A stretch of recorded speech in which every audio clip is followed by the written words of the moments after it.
So what I'm saying is that Moses helped us with all the details of how to appease God. The idea of the book of Leviticus was that God is a holy God and man is a sinful man.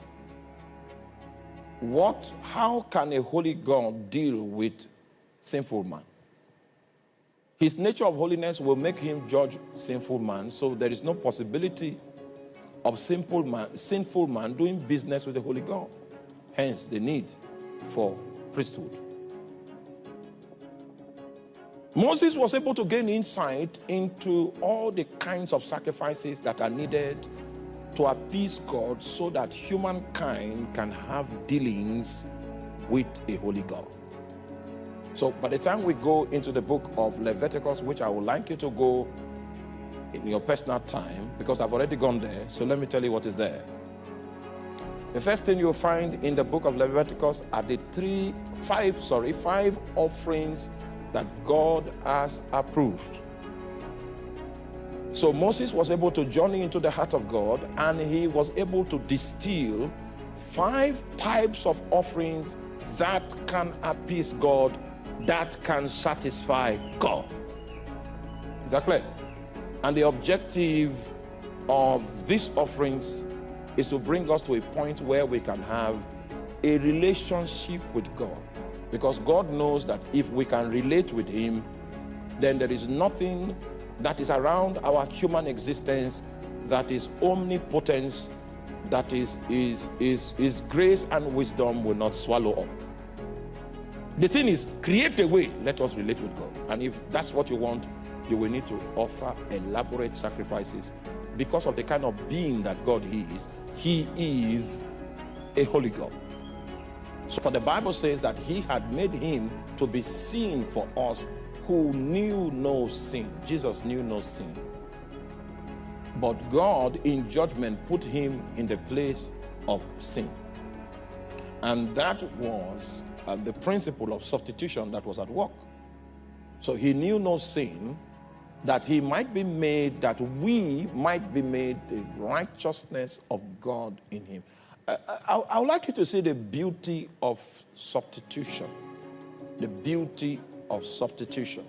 God made him that knew no sin to become sin, so that you and I will become the righteousness of God in him.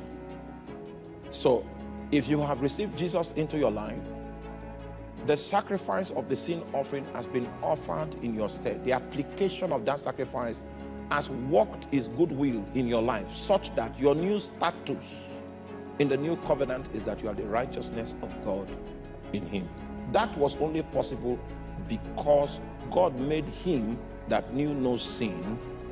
He made him sin so that you can become what? The righteousness of God in him. I hope you know this righteousness is not a function of our works. This righteousness is a function of Christ. Christ has become our righteousness.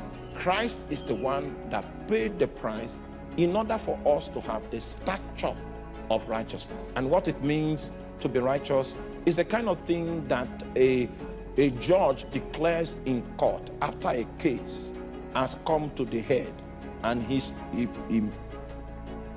all right, so he hits it and he says, this man, Fekemikbi, has been discharged and acquitted.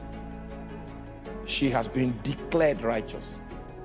Now, after that declaration that the judge gave, even if she is the culprit, it is no longer so in the eyes of the law. How the law sees is according to what was declared. And the law has said that she is declared righteous.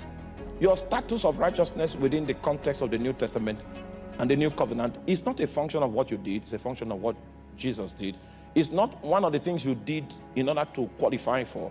It's one of the things that was given to you as a gift.